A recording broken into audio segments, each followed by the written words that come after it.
Bueno, muchas gracias, buenas tardes.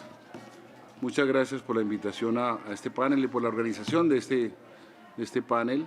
Especialmente gracias a FIAN y a los demás organizadores, que es un panel de mucha importancia para el país que represento, Colombia,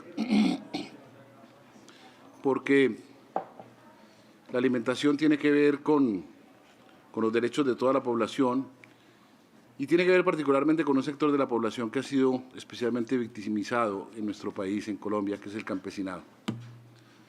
Y el tema de la alimentación está ligado igualmente a la tierra y por ello, por el conflicto por la tierra en Colombia, que tiene unos niveles de desigualdad en la distribución enormes, nuestro país ha sido afectado por un conflicto armado que ha durado mucho tiempo y que ha causado graves violaciones a los derechos humanos e infracciones al derecho humanitario. Por eso, el empeño de las autoridades colombianas en este momento es rescatar y proteger y garantizar los derechos, entre otros sectores, de la población campesina. Y para ello ha sido muy importante la Declaración de los Derechos de los Campesinos adoptada en Naciones Unidas, que lamentablemente durante años anteriores las autoridades colombianas no le habían prestado atención y la habían ignorado. Y por el contrario, en los meses recientes se le ha dado la máxima importancia, al punto que la declaración ha sido presentada al Congreso de la República como tema de una reforma constitucional para que haga parte del artículo 93 de la Carta Política de Colombia, que reconoce los tratados internacionales de derechos humanos como parte de la Constitución, como parte del bloque de constitucionalidad. Y la declaración, sin ser un tratado, el Gobierno decidió darle ese carácter y someter a consideración del Congreso ese tema. Por la misma razón, y porque tiene que ver mucho con la alimentación y con los derechos del campesinado y con el conjunto de elementos que afectan la situación de derechos humanos y de paz en nuestro país, el Gobierno quiere introducir una modificación sustancial a la orientación de la política en relación con las drogas. Las drogas han sido combatidas con medidas bélicas, se habla de una guerra contra las drogas, lleva 50 años sin resultados positivos y, por el contrario, perjudicando a muchos campesinos que son productores de hoja de coca, por ejemplo, y a consumidores que, en vez de ser atendidos como pacientes en temas de salud, son tratados punitivamente como criminales. El Gobierno pretende fomentar, impulsar políticas de desarrollo económico y social para los campesinos y políticas en materia del derecho a la salud en relación con consumidores y también medidas coercitivas en relación con los principales agentes del negocio del narcotráfico y también, igualmente, tratar el tema a través de regulaciones de mercado, de una forma distinta, de una forma más eficaz, porque la que se ha intentado hasta el momento no es conveniente. Y todo esto afecta el derecho a la alimentación, en la medida en que hay territorios dedicados a cultivos ilícitos o cultivos de uso ilícito, que si los campesinos encargados de estos cultivos pudieran beneficiarse de políticas de fomento de parte de las autoridades y el Gobierno, podrían contribuir a un desarrollo mejor en el país y podrían manifestarse en condiciones de igualdad. Ya termino. Gracias. Perdón por la demora, pero son muchos los temas que están relacionados con en nuestro país y por eso la importancia que le damos es muy grande. Agradezco nuevamente el evento, agradezco al relator por su informe y con estas palabras les doy un mensaje de bienvenida. Muchas gracias. Muchas gracias, señor embajador. Bien, mi nombre es Sofía Monsalve, yo soy la secretaria general de FIAN Internacional y este evento lo hemos organizado con el patrocinio de la Embajada de Colombia, la Embajada de Noruega y la Embajada de la Misión Permanente de Irlanda también. aquí en Naciones Unidas, así como con la Oficina del Alto Comisionado y el Relator Especial de la Alimentación está hoy con nosotros, y una serie de organizaciones de la sociedad civil, CETIM, FIAN Internacional, la Vía Campesina, el Movimiento Internacional de Campesinos y Campesinas, la Red Internacional de Derechos Humanos, el Instituto Transnacional y Urabá Global. Bien, alimentación y paz. Cada vez se hace más urgente pensar estas dos esferas de nuestra existencia de manera conjunta e íntimamente ligada. Esta mañana escuchamos en las discusiones que tuvieron en el diálogo interactivo del Consejo cómo estructuralmente están ligadas la alimentación y la paz. Vivimos tiempos convulsionados en que el hambre y la guerra va en aumento. Escuchamos en el informe del relator, vimos las cifras que la FAO y el Programa Mundial de Alimentos nos muestran, donde vemos que la mayor parte de la población que sufre hambre y hambruna vive en países que sufren guerra y conflictos armados. Conocemos bien estas estadísticas. Desde FIAN estamos muy preocupadas porque vemos no solo la proliferación de conflictos armados, sino también la normalización de la guerra como una estrategia extractivista, como una estrategia también de acumulación de riqueza. Y en ese sentido nos parece que la comunidad internacional tiene que empezar a mirar en cuáles son estos factores estructurales que están impulsionando las guerras y los conflictos armados y retomar entonces, fortalecer el principio de la Carta de las Naciones Unidas que prohíbe el uso de la fuerza. Y entonces, en ese sentido, estamos completamente de acuerdo con el llamado que le hizo el relator al Consejo de Derechos Humanos para que acordemos medidas sobre cómo terminar con la violencia en los sistemas alimentarios, que es el mensaje central de su informe, donde nos muestra que esta violencia es sistémica y que está interconectada con muchas otras violencias, y que es necesario entonces que superemos todos esos factores de violencia que tienen múltiples esferas, desde los hogares hasta las esferas globales de gobernanza. El relator hace un llamado y propone maneras concretas de superar esas violencias, y dentro de ellas están justamente las propuestas que se han construido desde los territorios campesinos y de pueblos indígenas, que muchas veces son víctimas de esos fuegos cruzados. Y hoy entonces en este evento queremos escuchar estas propuestas campesinas que han sido construidas desde la adversidad y que han sido las semillas de paz que en un país como Colombia han empezado a dar sus frutos. Nuestro otro objetivo el día de hoy es hablar y también llamar la atención sobre conflictos que no están en los titulares de prensa. Nosotras nos solidarizamos con el pueblo de Ucrania que está sufriendo los padecimientos de la guerra, pero no olvidamos que hay muchos otros conflictos armados en el mundo que no tienen la atención que merecerían, y el día de hoy es un intento entonces de llamar la atención sobre esos otros conflictos y de poner a las víctimas y a las comunidades rurales de esos conflictos en una conversación y en escuchar cómo han sido posibilidades de superar la violencia y de alcanzar la paz. Entonces nuestro evento quiere contribuir a ese propósito y contribuir entonces a una agenda de paz en la que la alimentación, que es la que nos convoca, que es la vida y la que le da, digamos, sentido a nuestras comunidades, son esos lazos de unión, entonces los que queremos fortalecer hoy aquí con nuestro evento. Bien, muchas gracias. Entonces, en primer lugar vamos a ver un video que nos ha mandado directamente desde Colombia, es un testimonio desde Urabá.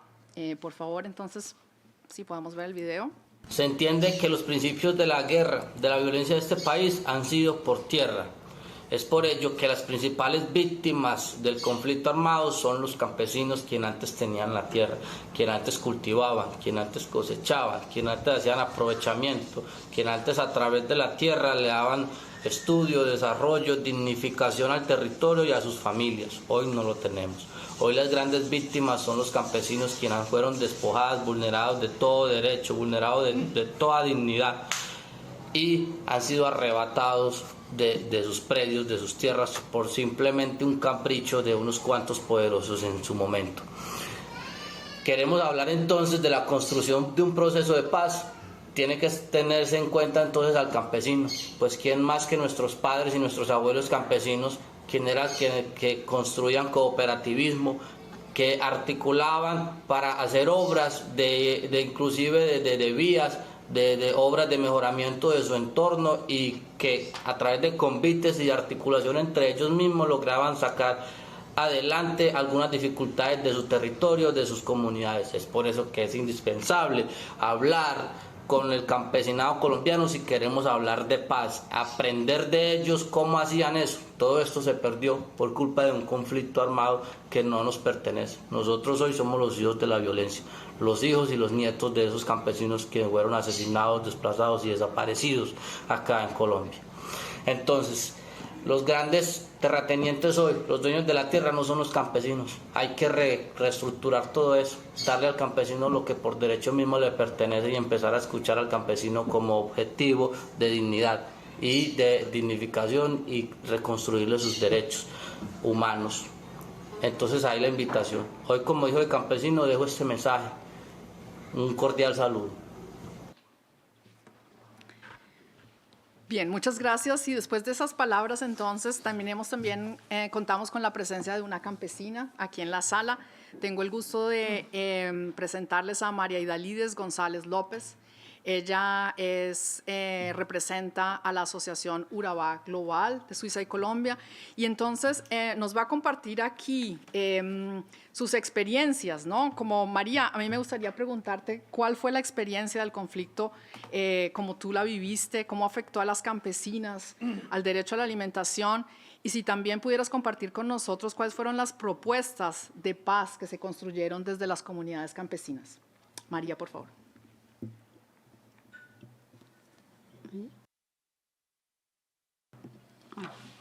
Muchas gracias. Primero que todo, buenas tardes a todas y a todos. En este momento me voy a dirigir a ustedes como hija de padres campesinos de la región de Urabá. Voy a dar un testimonio, mi intervención es un testimonio de lo que yo trabajé en Colombia y desde el exilio, como lo he trabajado a través de la Asociación Urabá. Quiero comenzar diciendo mi nombre. En Colombia yo trabajé como directora de hogares infantiles en la región de Urabá y de madres comunitarias de los hogares de bienestar del Instituto de Bienestar ICBF. Allí desarrollé un trabajo con las madres, con las mujeres, tanto en el campo, en las veredas de estos municipios, en el municipio de Arboletes, Chigorodó y San Juan de Urabá. Allí hice un trabajo muy coordinado con las comunidades campesinas. Y conjuntamente con mi esposo Andrés Pérez, quien fue a la época por elección popular por la Unión Patriótica del municipio de Chigorodó durante el periodo 1992-1994, desarrollamos un trabajo social y comunitario con los habitantes de nuestros territorios, con los sectores de la educación, cultura, la creación de escuelas, colegios, espacios teatrales, guarderías que beneficiaron a esos niños y niñas, adolescentes y jóvenes. A nivel comunitario trabajamos con los campesinos y campesinas, mujeres obreras de las empresas bananeras, comunidades étnicas indígenas en Veracatíos y negritudes. También trabajamos con los sindicatos, comerciantes y desarrollamos una dinámica comunitaria y apoyo a las juntas de acción comunal con las mujeres campesinas en las veredas. Más tarde, ese proceso de lucha por una verdadera democracia participativa e incluyente y la defensa de los derechos humanos y la paz que se lucha por la construcción de una sociedad que gozara de su ejercicio del buen vivir con dignidad en la región de Urabá y en todo el territorio colombiano. Este espacio, como todos sabemos, en Colombia, el conflicto armado y la intolerancia política, las amenazas, estigmatizaciones por pensar diferente, fui expulsada al exilio, forzada conjuntamente con mi familia. Nuestro caso es el reflejo en las afectaciones que ha dejado el conflicto social, político y armado en Colombia, a nuestra sociedad caracterizada por estar históricamente centrado en la posesión y uso de la tierra. En consecuencia, el campesinado y especialmente las mujeres campesinas resultamos siendo sus principales víctimas, pues hemos sufrido y algunos pocos hemos sobrevivido a través de un proceso de resistencia cotidiana de todas estas formas de violencia que han vivido los campesinos.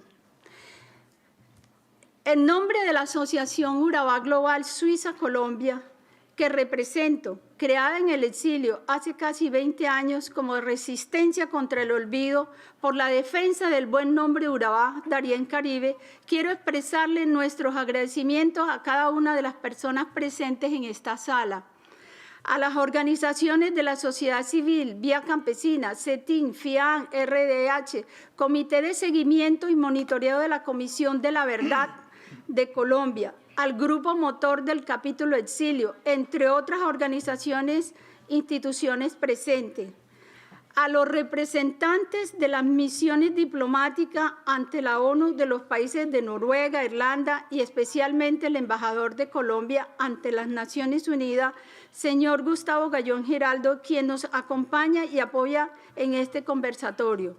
Considero que estamos en un momento histórico, pues el nuevo gobierno sustituyó la normatividad tradicional que impusieron por muchos años muchos gobiernos anteriores, de no reconocer al campesinado como sujeto de derecho, dada la necesidad de dar especial protección constitucional a los campesinos y campesinas.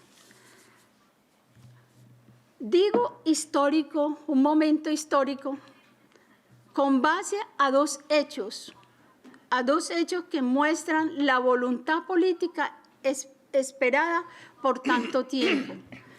Primer hecho, al que estamos aquí hoy en esta sala, hablando sobre alimentación y paz con el respaldo de la Misión de Colombia. Eso es un acontecimiento nunca visto.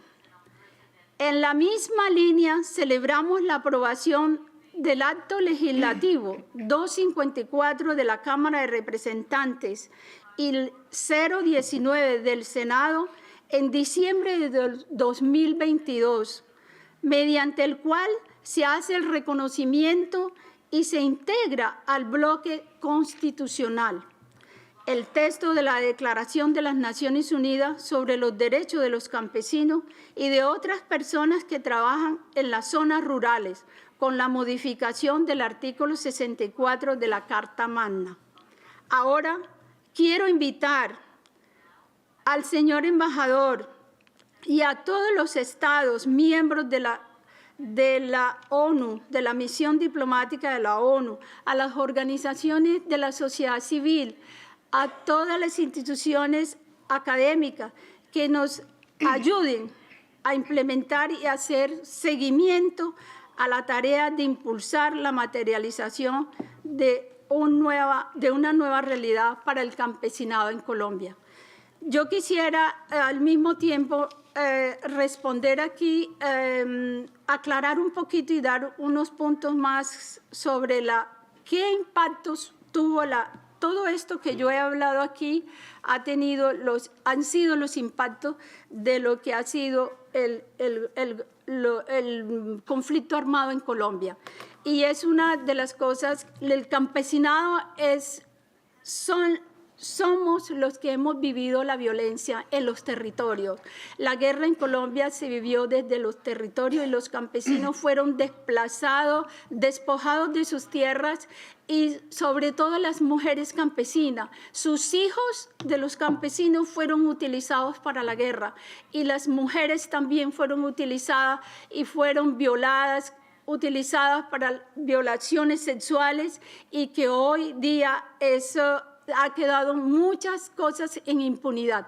Por eso hoy quiero decirles que Colombia, en este proceso de paz, en esta construcción de paz que hay hoy con el acuerdo de paz, que surgieron 3 hijos del acuerdo de paz, que fue el sistema integral de justicia y reparación y no repetición, necesitamos que nos ayuden a implementar estas recomendaciones sobre la Comisión de la Verdad y sobre este acuerdo de paz, que el capítulo 1 del acuerdo de paz es la reforma integral de la tierra y el quinto es la centralidad de las víctimas. Por lo tanto, las víctimas y los campesinos tenemos un derecho a ser reconocidos y agradecemos inmensamente al nuevo gobierno actual del presidente Gustavo Petro de haber reconocido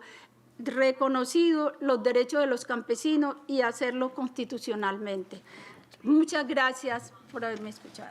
Muchas gracias, María. Y bien, ya que tu principal recomendación es la de implementar las recomendaciones que la Comisión de la Verdad, el informe de la Comisión de la Verdad como parte del proceso de paz en Colombia emitió. Tenemos el gusto hoy de tener con nosotras aquí también en este conversatorio a Carlos Beristain. Él fue miembro de esta Comisión de la Verdad y dirigió justamente el informe que esta comisión produjo. Entonces, Carlos, bienvenido. Nos gustaría que nos contaras cuáles fueron los principales hallazgos de este informe, cómo afectó el conflicto a las poblaciones campesinas y al derecho a la alimentación, y que nos digas cuáles son entonces estas recomendaciones que María acaba de remarcar y decir que son muy importantes para construir la paz y la alimentación en Colombia. Carlos, por favor. Gracias, Sofía. Un saludo para todos y todas. Bueno, una Comisión de la Verdad es un mecanismo extrajudicial para hacer frente a un pasado de violaciones masivas de derechos humanos, ¿no? La Comisión de la Verdad abordó 2 cosas que creo que son importantes en relación con el tema del campesinado y el derecho a la alimentación. 1, las propias violaciones de derechos humanos, y 2, lo que nosotros hemos llamado los factores de persistencia del conflicto armado. Colombia ha tratado de salir de la guerra durante muchos años, desde mediados de los años 80, el caso de la Unión Patriótica al que María hacía referencia, hasta la actualidad. Y ahí hay factores que tienen que ver también con la tierra, con la exclusión social y política de una parte del país que no ha formado parte de una Colombia compartida, ¿no? Si uno mira las cifras, 90% de los muertos y desaparecidos que tiene el informe son población civil, no son fruto de enfrentamientos armados, y 60% de esas víctimas mortales y desaparecidos son población campesina, ¿no? Colombia tiene 8 millones de desplazados internos, tiene más de 1 millón de personas que tuvieron que salir del país, exiliados por motivos del conflicto armado, una buena parte de los cuales son también población campesina. Y lo que se ha dado en todos estos años es un vaciamiento del campo, ¿no? Más de 8 millones de hectáreas se perdieron, los campesinos perdieron la propiedad, se produjo un vaciamiento del campo como parte de ese impacto de las violaciones masivas de derechos humanos, ¿no? Hace años, trabajando en Colombia, visité a un obispo, el obispo de Barranca Bermeja, y él me dijo, mira, si quieres tener un indicador de cómo evoluciona el conflicto armado, la guerra, vete a una tienda, una ferretería, ¿no? En la ferretería es el lugar donde se vende el alambre de espino, ¿no? Los kilómetros de alambre de espino que se vendían en el Magdalena Medio en esa época, una región de Colombia, eran para el obispo un indicador de lo que estaba pasando con la tierra, de cómo se estaba acumulando esa tierra. La Comisión señala en su informe que lo que se ha producido es una reconfiguración violenta del territorio, ¿no? Es decir, si bien La falta de tierra, los problemas con la tierra han sido parte de las causas del conflicto armado. En el tiempo, la guerra ha conllevado una reconfiguración violenta del territorio. ¿Qué quiere decir? Que la propiedad de la tierra se ha concentrado, el uso de la tierra se ha vaciado de su contenido relacionado con la alimentación, se ha dedicado más a proyectos extractivos, ganadería extensiva, producción de coca, etcétera. Con lo cual, lo que se ha dado en este país ha sido un aumento de la desigualdad, ¿no? Si uno revisa los datos oficiales, ¿no?, del Departamento Nacional de Estadística, Colombia tiene un índice de Gini de la propiedad de la tierra del 0,92. Eso quiere decir casi la desigualdad absoluta, que ha aumentado con el conflicto armado durante todos estos años, ¿no? El quinto país más desigual en esos términos, ¿no? Y una gran parte de esa tierra se ha acaparado. Los mejores valles, las mejores tierras se han acaparado para esa ganadería. Hay un enorme potencial agrícola. Colombia que no se ha desarrollado precisamente por eso. 8 millones de desplazados, casi todos son población campesina que se integró, digamos, en los cinturones de los barrios marginales de muchos lugares, ¿no? También creo que es otro hallazgo de la Comisión, y es importante con lo que hablamos, ¿no? Porque no solamente hablamos de la tierra y de la propiedad, también hablamos del sujeto campesino, ¿no? Durante muchos años en Colombia tuvo un sujeto campesino que fue un sujeto transformador. Experiencias como la de la ANUC, la Asociación Nacional de Usuarios Campesinos y otros movimientos han mostrado la importancia del movimiento social del campesinado en la defensa de la tierra y en la defensa de la alimentación y también en la defensa de la democracia. Ese campesinado fue barrido, ese movimiento campesino como sujeto de transformación fue también barrido en Colombia en una gran parte y ha seguido siendo un problema clave en la actualidad. Colombia ha tenido también muchas experiencias positivas, ¿no? Ha tenido experiencias como las comunidades de paz, en el caso de Comunidad de Paz de San José Apartadó, que han sido procesos autogestionados de defensa de la vida en medio del conflicto armado. La Comisión señala que el Estado debe extender una cosa que en Colombia se le ha llamado las zonas de reserva campesina, es decir, la protección de los territorios para la producción, no solamente campesina, la organización, el desarrollo, también la conservación y la protección de la biodiversidad. También ha señalado que hay un acuerdo de paz, como antes señalaba María, el punto 1 tiene que ver con desarrollo rural, pero se necesita extender el desarrollo de las alternativas. En Colombia se llaman PEDETs, ¿no?, que son como zonas de desarrollo para la reintegración de exmiembros de las FARC y la reconstrucción de las relaciones comunitarias. Esos procesos deben ampliarse y consolidarse para que no queden como islas separadas de esa acción. En Colombia la paz es una paz territorial, no es una paz solamente de los fusiles, conlleva también la transformación de esa situación. Como una campesina nos dijo cuando trabajamos y tomamos su testimonio en la Comisión de la Verdad, cuando ella se compró la primera finca, se compró la primera vaca. La vaca se llamaba Principio, con la esperanza de que eso fuera una transformación de su vida. Ojalá que este principio del acuerdo de paz y del trabajo que estamos haciendo también ayude en esta Colombia que está en el camino de salida a compartir esas vías con otros hermanos y otros países. Gracias. Muchísimas gracias, Carlos, por esas reflexiones. Bien, ahora entonces vamos a cambiar de continente y vamos a ver el testimonio que nos envía Maimuna Soma desde Burkina Faso, un país también que está sufriendo un conflicto interno, principalmente en el norte del país, y ella nos hablará sobre su impacto en las mujeres. Por favor, entonces, el video.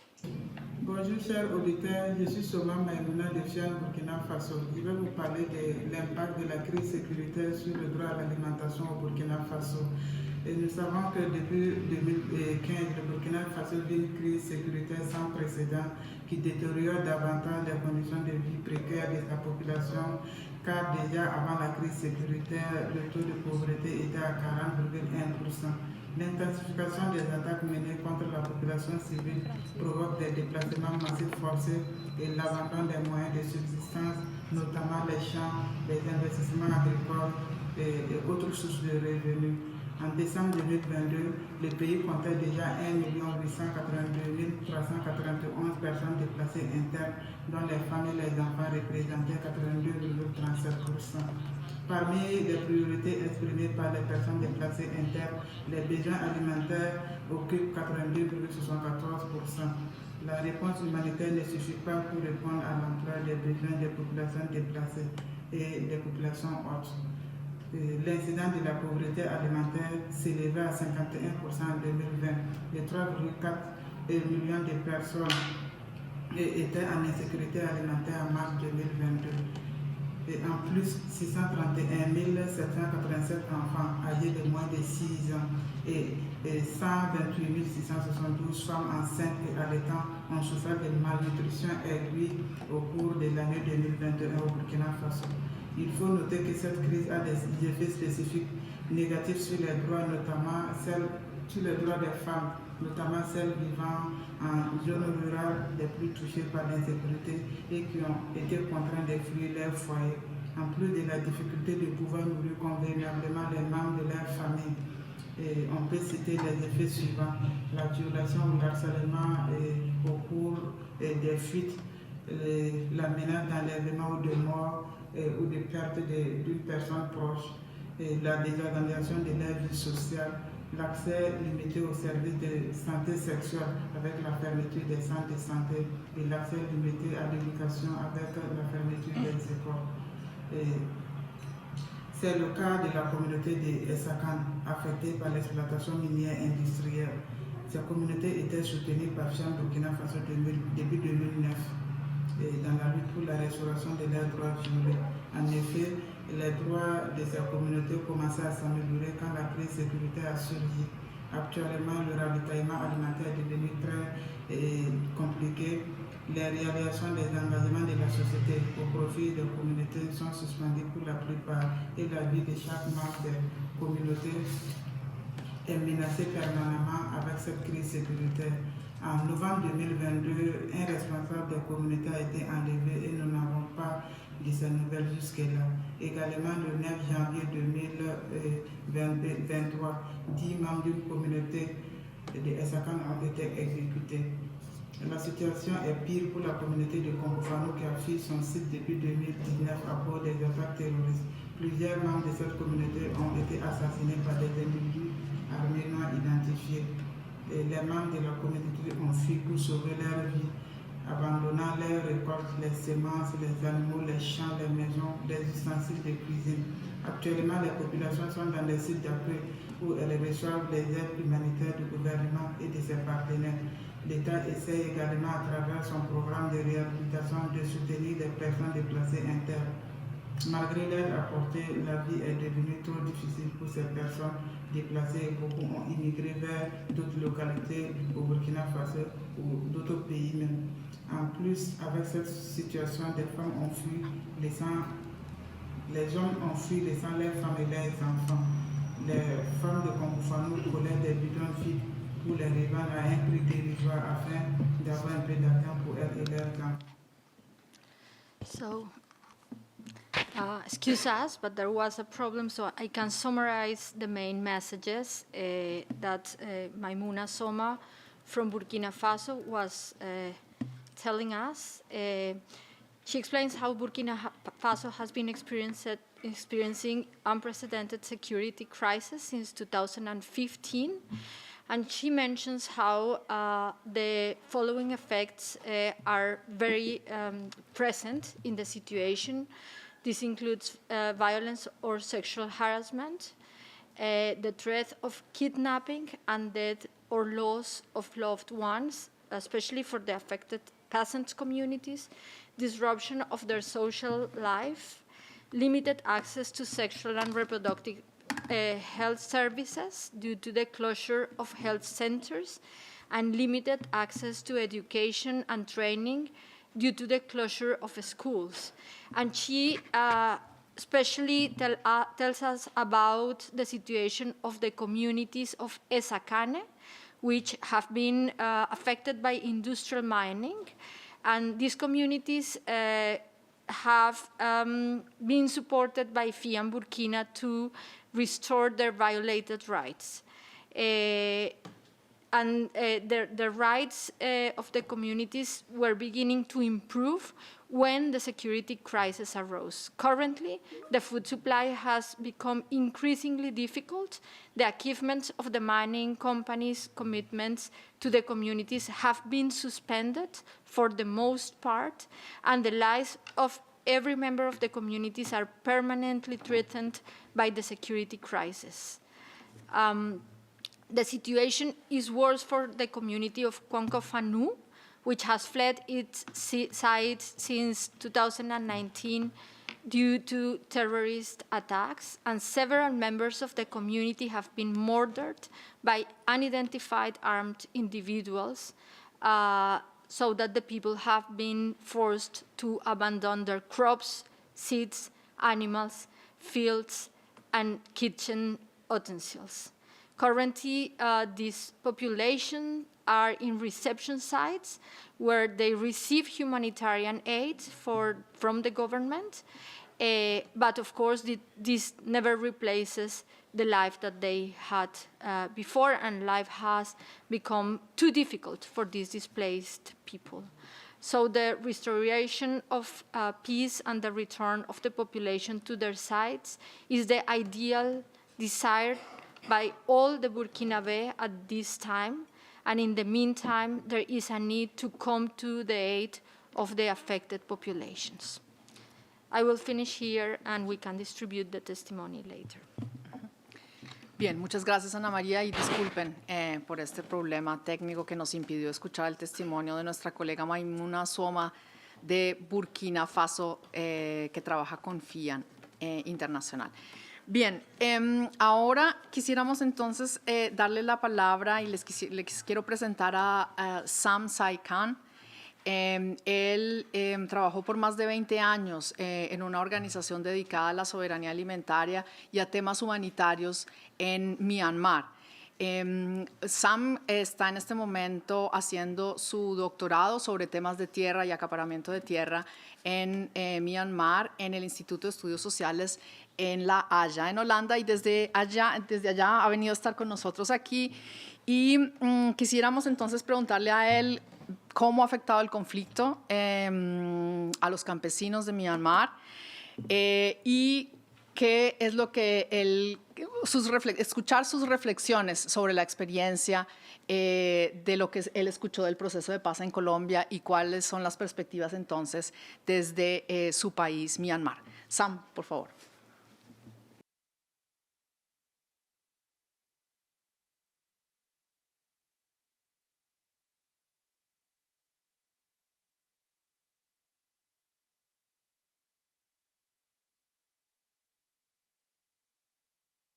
Okay. Yes, okay. now, yeah. Thank you. Now, yes.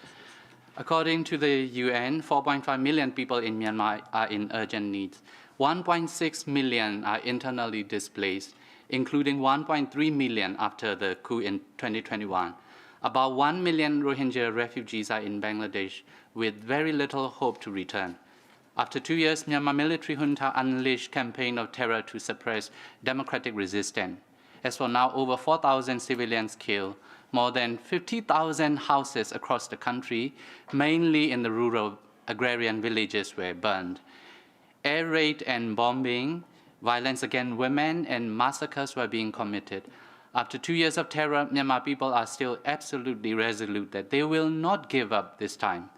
Democratic resistance remains stronger and their territory control increases. Peasants and young people are at the forefront of democratic resistance, including armed resistance, against the fascist military dictatorship, and they are paying with their lives. When some villagers were asked, what do you need for food security? Because they need to harvest and store their rice and that. And they replied, landmines and explosives. Because the military is targeting burning their rice fields and their rice storage. So they want to protect that. Landmines for food security? How do you think about that? Can you believe what you heard?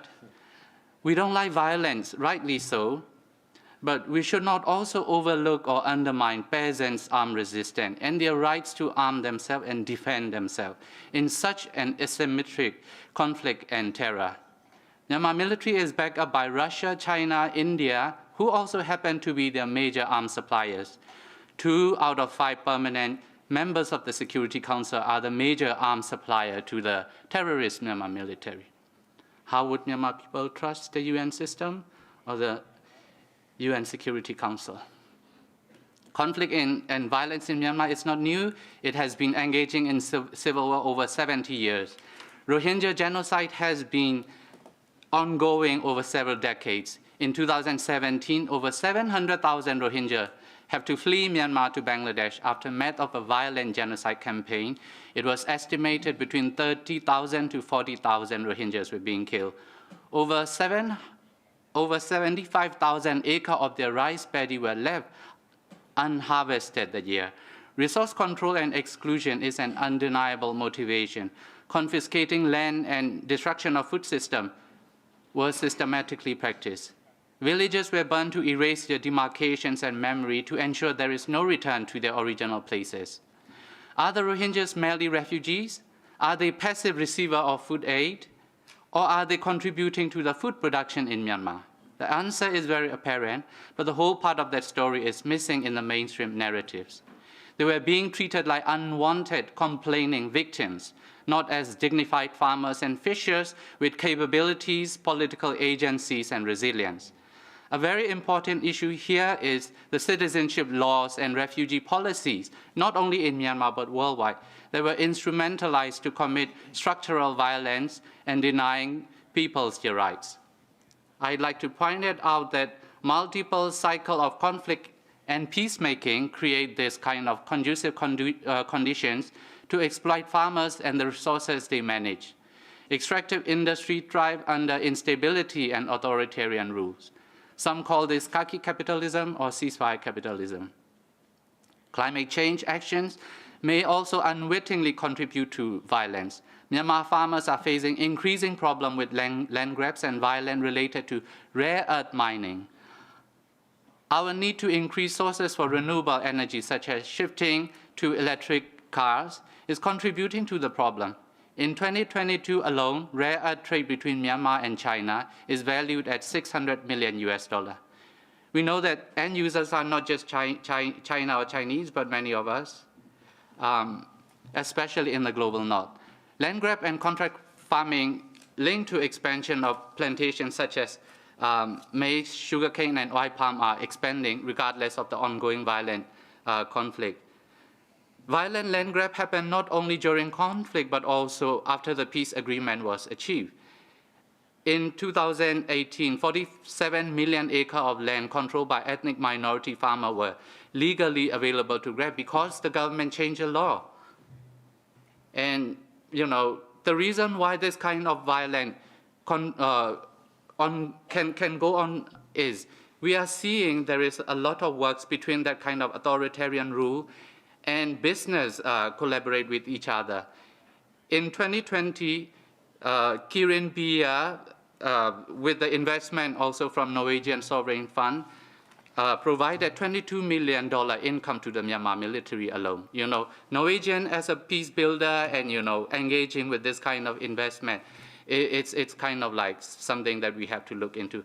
And finally, the role of the weapon industry. We really have to question that. They are earning billions of profit while we are dying. Thank you very much. Muchas gracias, Saisan, por esta perspectiva tan desafiante a muchas de las verdades y certezas que nos parece tener. Bien, ahora quisiera darle la palabra al relator especial, porque lamentablemente es posible que tenga que salir antes de que terminemos. Michael, bienvenido. Y bueno, creo que no es necesario presentarte y nos gustaría entonces escuchar tus comentarios también en diálogo con el informe que le acabas de presentar al Consejo. Michael, por favor. Thank you, Sophia, and I apologize that I'm going to have to leave very soon since I have to get back to the interactive dialogue right after this. And I want to thank everyone, especially everyone who gave testimony today.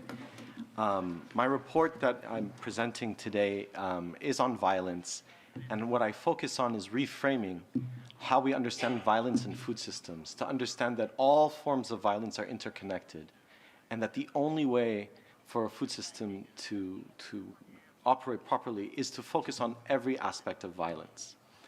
The problem I'm seeing politically in all the different forums, whether it's been the Security Council, the Committee on World Food Security, the Human Rights Council, the FAO, is different groups want to only focus on one type of violence, maybe one particular conflict, or versus a different type of violence. This is why I put forward this language today, and I hope the countries take it up for the resolution. And the language I suggest is calling for a coordinated, multilateral, and human rights-based approach to end all forms of violence from all food systems. The idea is this is a language that allows everyone to bring whatever their main concern is and work together.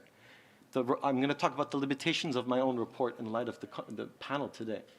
The report focuses on, the main thing that I say is, whether there's war or peace, war or conflict or peace, we still need food systems to work even in times of war. There is violence in our food systems even in times of peace. So the report puts forward a way to have stable markets even in times of war. It puts forward a way to understand violence is pervasive even in times for peace. The idea is food systems should be a space of sanctuary. However, the panel, but I never use the language of peace in my report. This was conscious. It's maybe because I'm from Lebanon and it's hard sometimes to imagine peace. But today's panel, notice, it's about peace and resistance. That's what I don't talk about in the report, and I think that's very important what we've heard today. By strengthening the rights of peasants, and I'll add workers, this creates the preconditions for peace in this way. Peace is not the absence of war. Peace is an ongoing process and struggle. So the main thing that happens when violence occurs is what we've heard today is people are displaced from their land. This allows others to acquire that land, creating inequality. It weakens people, it weakens communities, and often you become a refugee or you become what? A migrant worker. Your labor is worth less. You're now more open to exploitation as a migrant worker. So that relationship between land and labor, I think we need to keep in mind. But the flip side, and I'll end here, if you strengthen people's rights, whether it's through the UN Declaration on the Rights of Indigenous Peoples, whether it's through the UN Declaration on the Rights of Peasants, whether it's through ILO treaties, especially number 11 and 206, the right to organize being a big one, whether it's through the Convention for the Elimination of Discrimination Against Women, when you strengthen people's rights, you strengthen their ability to organize, to protect their land, and to protect each other. These are the preconditions for peace and the preconditions for resistance. Without that power to resist, there is no peace. And again, I thank everyone for their testimony today. Muchísimas gracias, Michael, por esas reflexiones y por poner entonces en diálogo este panel con el informe que nos presentaste esta mañana. Bien, ahora quisiera darle la palabra a otro campesino. Esta vez es un campesino francés, Pierre Maison, es miembro de la Confederación Campesina de Francia y está aquí representando al movimiento internacional La Vía Campesina. Pierre, por favor, tienes también 5 minutos. Oui, désolé. Merci. Je vais parler un peu des impacts sur des conflits sur les paysans. À la Via Campesina, on peut témoigner très souvent quand il y a des conflits, c'est la perte des terres, des récoltes et des semences. Quand on n'a plus les semences, c'est aussi un effet pour l'avenir, même si on peut revenir sur les terres. Il y a l'accès à l'eau, il y a aussi, quelquefois on peut cultiver, mais on n'a pas tout ce qu'il faut, donc on a aussi des rendements plus faibles. Donc les paysans qui sont impactés, souvent pour sauver leur vie, ils s'en vont vers la ville, avec leur famille. Ils se retrouvent travailleurs à vivre de petits boulots. Ils perdent toute leur culture, tout ce qui faisait leur vie, leurs biens, leur maison. Et ça, c'est quelque chose qui est terrible. Donc, les conflits dans les... Il y a aussi des effets importants sur sur les possibilités de cultiver après, parce que ça peut contaminer l'eau, détruire les champs. Il y a les questions des mines qui empêchent d'accéder aux champs. Très souvent, dans certains conflits, les hommes sont réquisitionnés ou sont enrôlés et les femmes doivent assurer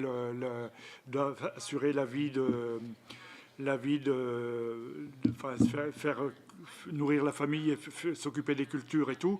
Et elles sont aussi très fragiles par rapport à des violences sexuelles. Et il y a aussi la question de la santé mentale qui est difficile.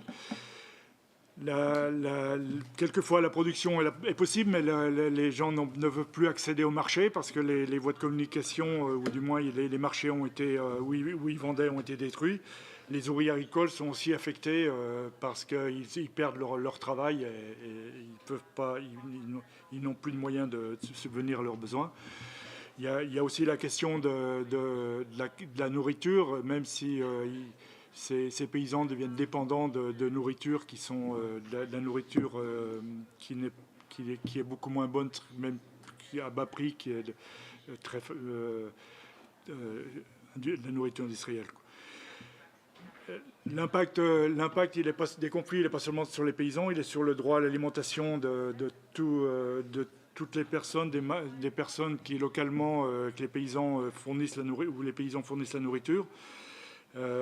Donc, elle n'est plus disponible s'ils ne peuvent pas la fournir. Et souvent, le prix, si elle vient à manquer, les spéculateurs peuvent aussi faire que le prix augmente beaucoup. La réponse des paysans, même dans des situations difficiles, s'ils peuvent, ils vont continuer à produire avec les moyens du bord et continuer à nourrir la population locale. Un des exemples les plus marquants, ça a été pendant la guerre en Ukraine, où ce sont beaucoup les petits paysans qui sont organisés pour pouvoir transporter de la nourriture même jusqu'aux villes et nourrir les personnes. Alors que beaucoup de fermes industrielles, les managers étaient partis à l'ouest dès le début de la guerre.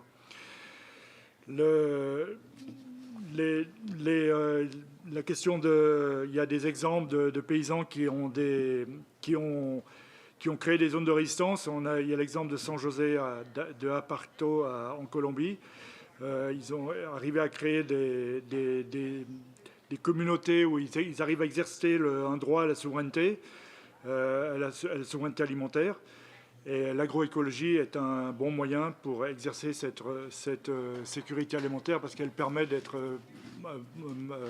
en grande partie autonome par rapport aux intrants. Maintenant, je vais vous parler, pour faire vite, je vais vous parler de la Via Campesina. Pour la Via Campesina, la déclaration des droits des paysans et des autres personnes vivant dans les zones rurales, c'est un instrument de paix. Trop souvent, les conflits armés, en particulier les conflits internes, sont considérés comme découlant de problèmes ethniques ou religieux, mais lorsque nous examinons les causes profondes de ces conflits, on s'aperçoit que c'est la question de l'accès aux ressources naturelles qui est la base de ces conflits. La terre en particulier est souvent un sujet de désaccord majeur. Avec la terre, souvent l'eau est aussi un point important. Déterminer qui a droit à la terre est une source indéniable de tension et de conflits à travers les continents et à travers le temps. Donc l'existence d'un instrument facilitant le dialogue fondé sur les droits de l'homme et abordant spécifiquement la question de l'accès aux ressources naturelles peut ouvrir la voie à la résolution des conflits. Ainsi, la déclaration est également un outil de pratique pour la paix. La déclaration pourrait être une contribution importante, un outil de dialogue dans tous les pays et toutes les régions à tous les niveaux, pour aider ceux qui dépendent de ces ressources naturelles, ce qui permettrait aux autorités, aux populations de désamorcer et de résoudre les conflits. Il faut donc œuvrer à promouvoir la mise en œuvre de cette déclaration et la Via Campesina travaille et soutient la mise en œuvre, l'obtention de procédures spéciales ici à l'ONU pour cette mise en œuvre. Merci. Bien, muchísimas gracias, Pierre. Y bueno, ya lamentablemente se nos está acabando el tiempo. Nos queda una ronda muy corta para escuchar sus intervenciones desde el público. ¿Quién quisiera tomar la palabra?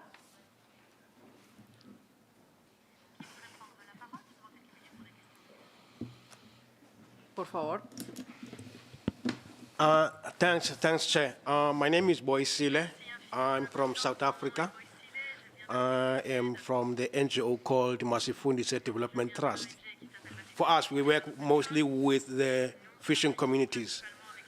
Out of the 9 provinces of our country, we work in 4 coastal provinces. It's so unfortunate that Mike has just left, but with the hope that maybe we are to meet with him. For us, having listened to the presenter from the speakers sitting in front there, for us it's a total different story from what happens in other countries. We will all recall that in South Africa, the year 1960, it was the year in which we saw a number of people killed in one day. That was the 21st of March, 1960, when South Africans went to the police station to demand for them to be arrested for not carrying ID documents. Those 60 people, many of them, they were shot at their backs. And then the day was declared as a Sharpeville Massacre Day. And then after 1994, when we took over power, it was turned from Sharpeville to Human Rights Day. Every year on the 21st of March, we are celebrating the Human Rights Day in South Africa. Hence, the month of March is declared the entire month as a Human Rights Month. But sitting here in front of you, I'm saying something totally different from what the month is supposed to be, what we're supposed to be celebrating. A number of the fishing communities along the coastal communities of South Africa, they are not enjoying what they're supposed to be enjoying, which is the human rights. And then we have a slogan that says, a fisher's right is equal to human rights. People of which were residing along the coast in South Africa, they were removed during apartheid era in order for the government to create what we call nature reserves.